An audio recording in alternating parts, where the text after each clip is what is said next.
What's up, it's Jan back at it again with another nerdy bookish video. Welcome to my August wrap up.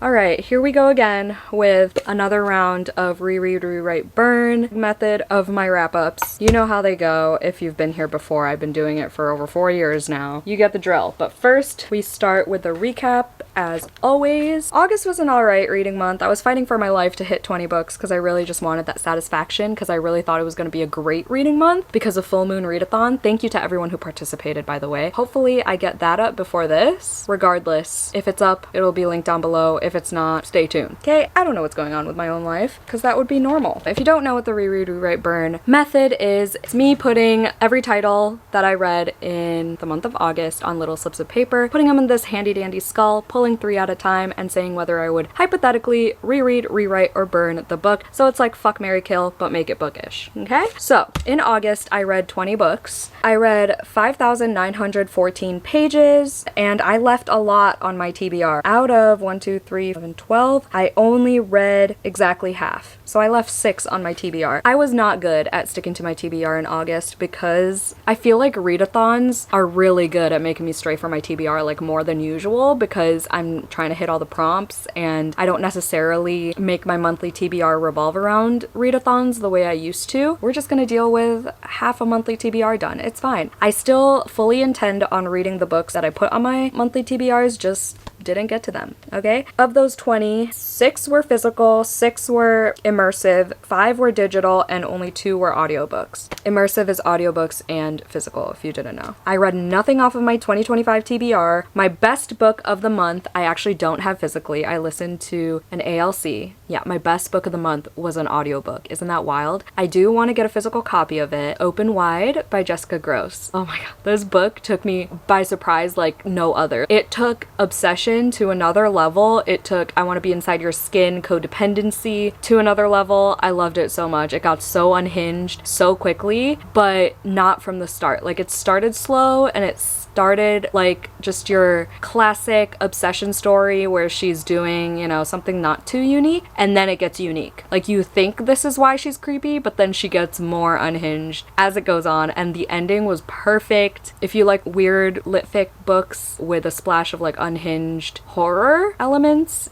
yeah, try Open Wide. It's not like gory or anything. Think the substance, but not the same themes whatsoever. Just like that type of unsettling. All I'm gonna say. Obviously gave that 5 stars. My worst book, which was 1 star, I also don't have a physical copy of, thank God, Ice Planet Barbarians. I finally read it, yes, and the only reason I read it was because one of my patrons put it in my Immortal Vampirek vessel, which is my Patreon TBR jar, and I pulled it last month, and I just wanted to get it over with. I started to pull 3 every month from that jar, just to give me some more options and relieve some of that pressure, but I was like, let me just get Ice Planet Barbarians over with, and the audiobook was like 5 hours long. I listened to it in public though for some of it. It was a time. I just don't like aliens and alien sex. Like I also just didn't like the narrator for the alien. For the life of me, I'm not gonna remember his name and I don't really care. And I just thought the main character was stupid for making the decisions that she did. But at the same time, like I said in my vlog, I don't even know which vlog I read that in, but there wouldn't be 20 plus books in the series if she didn't make those stupid decisions. So there's that. It also has my least favorite trope in it. So what did you expect? What did you expect? I'm not a sci-fi girly. I don't like aliens in the first place or things set in space, but I really truly thought this would be at least a solid 2 stars just for the fact that it's a fun time, but I wasn't even having fun. Like I was ready for a time. I was falling asleep at 13%. Hated it. Will never continue the series. I'd have to be paid a lot of money for me to continue the series. The coffin covers challenge is over on my Patreon. It's a monthly reading challenge where we look for things on the cover and you read at least 1 book every month. The challenge last month was cat. Find a cat on the cover, and I read Falling Like Leaves by Misty Wilson. There's a cat in the middle of the page. I read a NetGalley arc of it, and then the publisher oh so kindly sent me a physical copy, so thank you Simon & Schuster. I just don't have it in this stack right now and I'm too lazy to get it. This one was 4 stars. I was pleasantly surprised by this one as well because it's a YA contemporary romance, but honestly if it were set in any other season that wasn't fall, if it weren't a small town romance, it was big city gal turned small town gal, then I wouldn't have read it, I wouldn't have liked it, but it had all those things and it felt like Gilmore Girls, and the love interest was a barista in the local coffee shop. The main character had to make some decisions that I had to make in college as well, trying not to disappoint my parents, but also following my gut in what I wanted to do with my degree and career path and whatever. So it was actually pretty relatable. If it weren't for all like the homecoming, prom, high school stuff and like college applications, so some of the things they talked about could have been in adult novels, or at least new adult. Either way, this is on the older side of YA because they are applying for college and getting ready for college and everything. The main character, her parents are separating and her mom wants to take her to this small town that they used to go to all the time. Bramble Falls, I think was the name of it. And it's literally like Stars Hollow. And she reconnects. She had a thing with this guy and they had a falling out, and then you find out what the falling out is, and there are all these side characters. So it was a fun time, very nostalgic for high school stuff if you're into that, because I'm not, but I still gave it 4 stars. I had a good time reading it. It was very cozy. The arcs I read were Falling Like Leaves, as well as Breathe In, Bleed Out by Brian McCauley. I believe that just came out September 2nd. It's currently the 3rd as I'm filming this. This is culty. It's at a healing retreat, an isolated healing retreat. It gets gory. It's a slasher. There's a group of highly unlikable characters, and it's just a fun time. It's really just, honestly, the best slasher I've read in a very long time. I gave it 4 stars. I really enjoyed following the characters and seeing all the reveals of this retreat and all the shit that they get themselves into, and some of them make really bad decisions as well, and some of them are just really annoying. So there are a lot of characters. It got gory at times. The kills were cool. Ending was cool, I think, if I recall correctly. Yeah, I like the ending. There's a lot of female rage, girls being girls. Loved it. And then from my book box books, I read Oh, I have that. Julie Chan is Dead by Leanne Zhang. I read this for Kayla's Literally Dead book club live show. However, on that live show, I said I gave this 4 stars. I gave this a full 5, baby. I don't know what I'm saying. I loved how unhinged this one got as well. And this is honestly very similar to Breathe In, Bleed Out, mixed with Bunny, mixed with Yellowface. It's about this twin, which I don't really like stories about, but this is an exception to a lot of things. Social media is a big part in this, which I don't usually like, but again, an exception. This is also culty. There are horror elements in the second half. First half reads like your classic thriller. So their parents died, and one got adopted by a rich white family, and the other one got adopted by their aunt, who is very shitty to her. So she's down on her luck. The influencer one dies. She decides to take her spot, fake her own death, and pretend to be the other one. And things escalate from there. 5 stars. And then the other book box one was my Lair Bloody read, which is my Patreon buddy read. If you couldn't put 2 and 2 together, we're called The Lair. We're vampire themed. Link is always down below. But I do have spoiler-filled vlogs for every Lair Bloody read for all tiers. And we read A Witch's Guide to Magical Innkeeping by Sangu Mandana. This was honestly very disappointing for me. I gave it 3 stars. It was a solid 3. It has a solid found family aspect to it. It was cozy. It had animal companions. It had magic. It was very whimsical. I just didn't feel the connection, the chemistry between the 2 main characters. Plus the love interest is blonde. I don't do that. This author's first book, A Very Secret Society for Irregular Witches, was way better in my opinion. I gave that one 5 stars. And that one felt like it had more children involved, which is weird for me to like more. But I was really excited for this, and I said this in my vlog as well as in the Discord because a patron said the same thing. They said that their excitement faded after the release date kept getting pushed back, like literally a year and a half. So I think that's exactly what happened with me as well. So that's unfortunate. But she loses her powers. They're trying to get it back with this spell. There are all these side characters, and it's cozy. There's a talking fox. There's a skeleton chicken that got resurrected by accident, but 3 stars. I zoned out quite a bit. So I think that's all for our recap. Let's go for 6 rounds and then 2 wild cards because we only have 20 books and not 21. First 3, we've got Under the Same Stars by Libba Bray, The Bright Years by Sarah DeMoff, and Fear of Clowns, a horror anthology by various authors. I would honestly reread Under the Same Stars. This was such a random read for me. I've had it from the library for a while and then it was almost due. So I was like, okay, it's time. And the audiobook became available on Libby too. So this was one of the ones I did immersive reading with. This was a YA historical fiction. This is my year of historical fiction, whether that's horror or just like war fiction. I am back in my historical mood. I also just finished The Bewitching, which I gave 5 stars. So just so you know, we're gonna be reading some historical stuff. This was really good. There were 3 timelines. There was, I can't remember. It was a library book. I know there was one in was it 2009 or 2019? There was something in the 2000s, something during the war, and then a little bit after, I think. I don't know. But you followed 3 girls. There's a lot of queer rep in this and, you know, coming of age and like navigating, coming out and hiding being queer in certain time periods. And it was just really well written and you really get invested in these characters and their relationships with one another. And some parts were really stressful because if they got caught doing certain things, they'd get in really big trouble. It was really good, and I would give myself a physical copy of this book, to be honest. I was very surprised by that. So I think I'm gonna try The Diviners again, because I didn't like that upon first read, but maybe when I reread it, it'll be better. But reread Under the Same Stars, I gave that one 4 stars. I would rewrite The Bright Years. I really like this one. I gave this one 4 stars as well. Read this from the library. And this is another one that's historical fiction with multiple timelines. There's a pattern in this wrap up. This one follows a father, a son, and a mother. It's different times of their lives. They go through a lot of tragic things during their lives. Before the parents had a kid, after, and just like everything in between. Like they deep dive. It's separated by their perspectives, but the years are very brief. Like we go in chronological order with the years, but then you switch perspectives, if that makes sense. So I really like that. I love when multiple storylines connect. I would rewrite it. I don't know, there were some parts that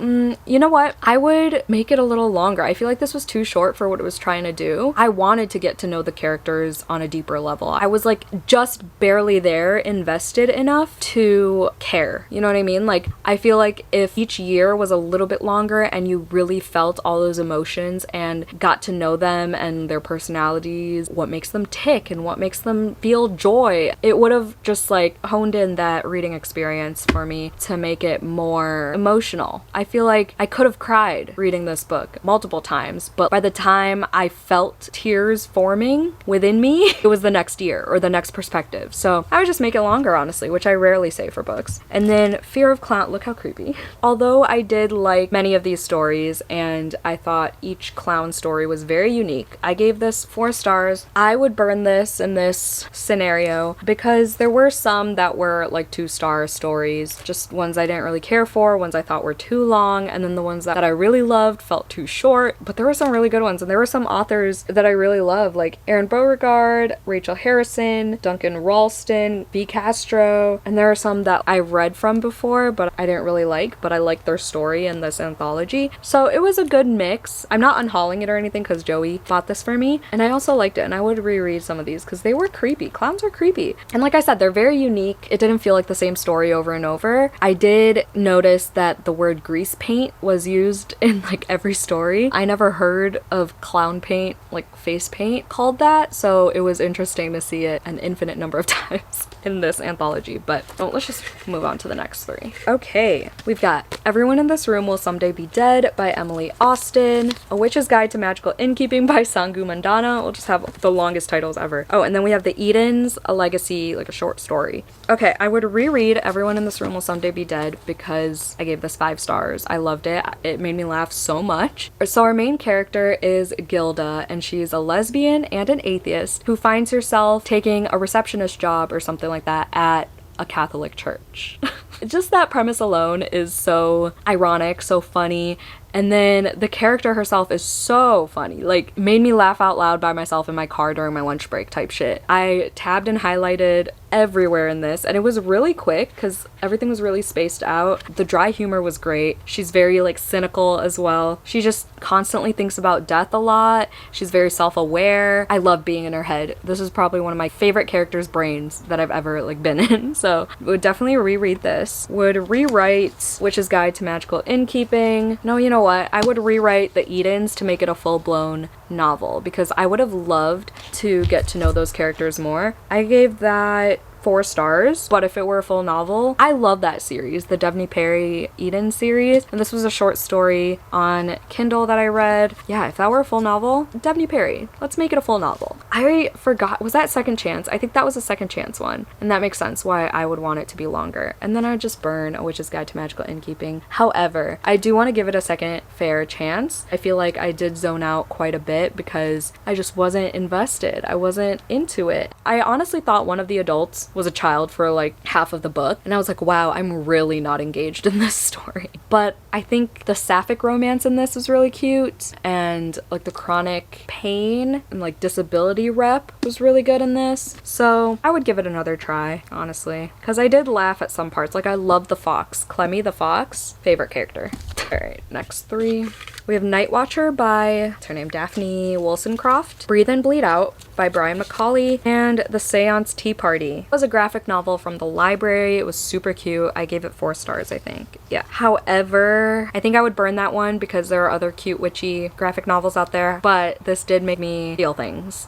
It was an emotional read for sure. I don't remember if I cried. I don't think I cried. I think if it were longer, I probably would have felt more emotion because I was invested in the character's story. It reminded me a lot of Sheets, that graphic novel Sheets, but the 3rd one in that series. I keep forgetting what it's called. Sheets, Delicates, and too lazy to look it up. But I would burn that. I would reread Breathe and Bleed Out. Absolutely would reread that. If I'm just in the mood for like a quick, fun, culty slasher, Breathe and Bleed Out. And then Night Watcher I would rewrite. So this one I listened to as an ALC as well from Libro FM. Wait, that's also one of the arcs technically then. So anyway, Night Watcher I gave 4 stars. I really liked how good the audiobook was and how creepy just the thought of someone watching you at night and potentially invading your home, like that is the scariest thing to me. Home invasion things, like that is the scariest fucking thing to me. That really creeped me out. And there's a radio show in this, so there were effects I think in the audiobook if I remember correctly, but it was a very forgettable story. I feel like it wasn't anything too special that like made it stand out from other thrillers that I've read. So I would rewrite, I don't know, the twist maybe? Sure. Let's go with that. That one, I feel like you should definitely just get from the library. If you were planning on purchasing Night Watcher, I feel like library would be the better option. So we've got Black Flame by Gretchen Felker Martin, Open Wide by Jessica Gross, and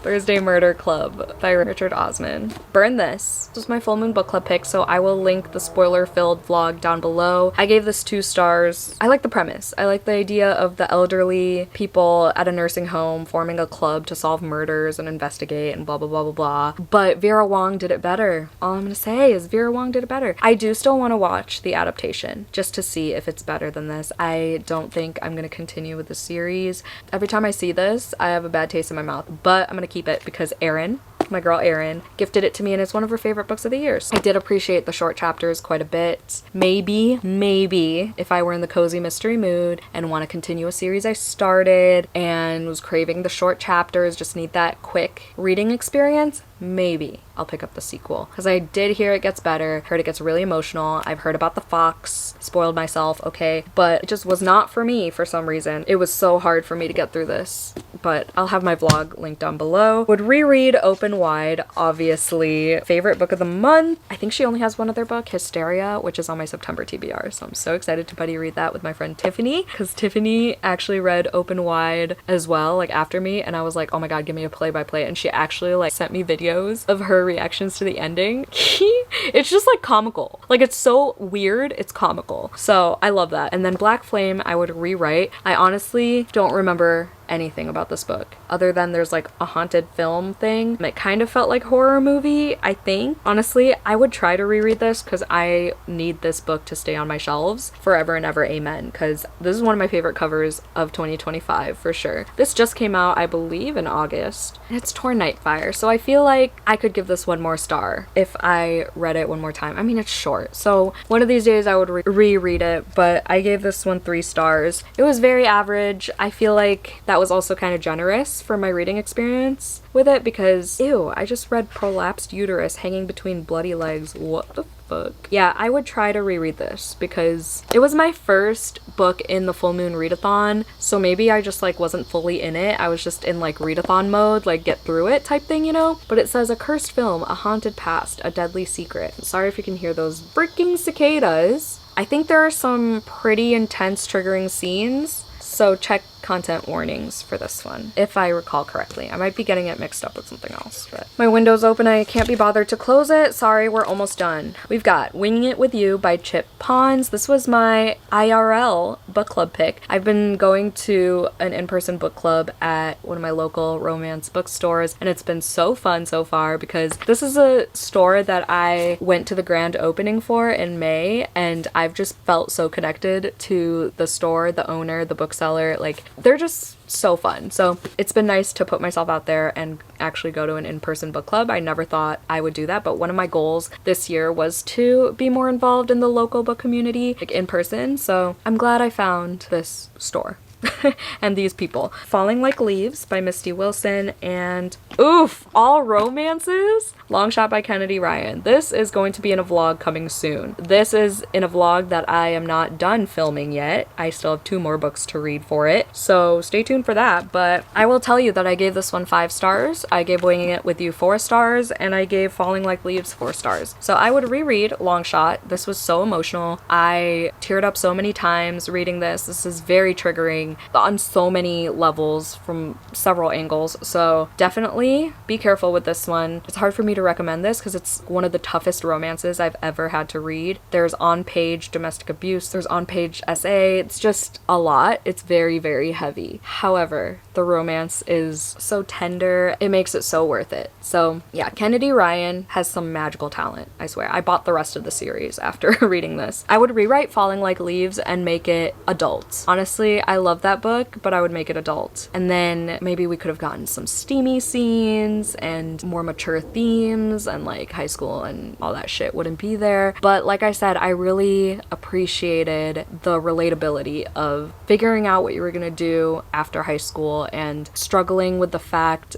that you don't want to disappoint people you love, but you also want to like follow your heart and do something you love and that you're passionate about. That was a huge thing for my mom and I. We argued about it all the time after I graduated. So anyway, that's that. And then I really enjoyed this, but I would burn it because this isn't something I would have picked up if it weren't a book club pick, because I don't gravitate towards TV show books, and this is reality TV show. However, they are so cute. They are so cute. Theo and Asher, they were so cute. And the spicy scenes, oh my god, that shower scene, forever in here, baby, forever in here. That made me feel some things, and I'm not unhauling this. I'm keeping this. I love this. When I see a plane on the cover, other than Sky Daddy, I'm usually not intrigued by it because I'm just like, I don't want to read about a pilot. I don't know why. I'm just like, that's not my thing. When this got picked for book club, I was like, oh my god, I just read Sky Daddy, and I told myself I would take a break from reading books with airplanes involved. And I also read Atmosphere that month, so I just like did not have high hopes for this, but it exceeded my expectations. I gave it 4 stars. It was relatable in that Asher was in a toxic relationship and was in people-pleasing mode for a lot of his love lifetime.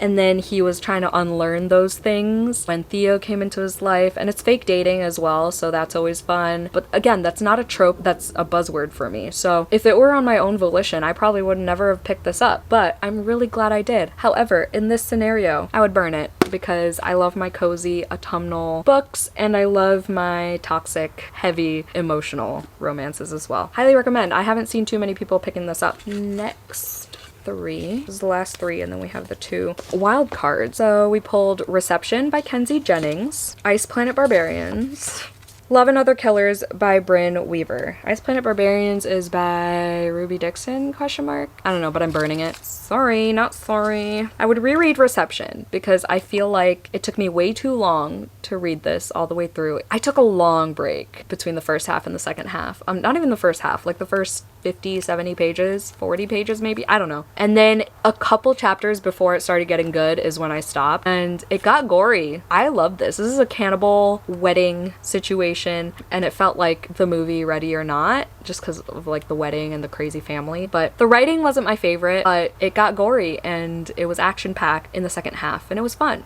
And then Love and Other Killers I would rewrite. This was a novella in the Ruinous Love trilogy, like The Butcher and Blackbird, Scythe and Sparrow, and Leather and Lark. I still have yet to read Scythe and Sparrow. I gave Reception 4 stars. I thought I gave it a 3. And then I gave Love and Other Killers 2 stars, but I would rewrite it to make it more than a novella or more than a short story or whatever it was. They had a kill in there. They were after this guy. Okay, I knew it was gonna be just, if you love the characters, here's another few scenes that reference the other books. You just spend more time with characters you love, basically. And we got that. It's kind of like if you read A Court of Frost and Starlight in the Agaton series. It's like that type of vibe, you know? But I would have just made it longer. Have this be the 4th book where all the characters just mash up, all their stories, like we all know how they got together and whatever, and they're all together now, happily ever after, blah blah blah, and then they all just hang out and kill bad people all together, like as a big group.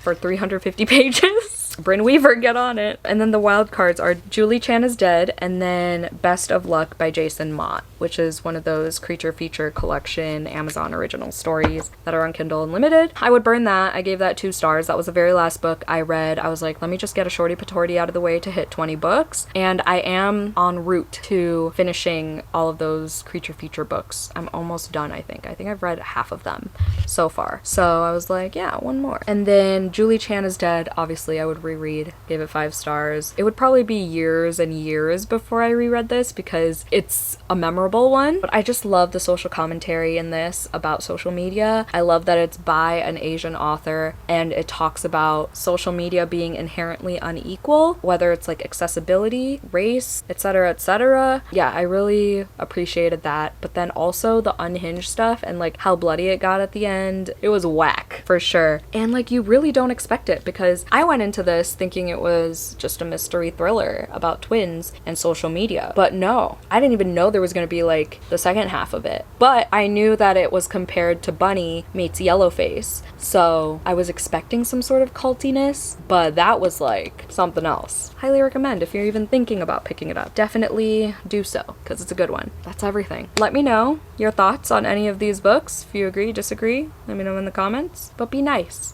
If you made it to the end of this video, put a tooth emoji to represent open wide. If you know, you know. Put a tooth emoji in the comments down below. Thank you so much for watching. Hope you had a 5-star day. Don't forget to do some self-care, and I'll see you in my next video. Bye.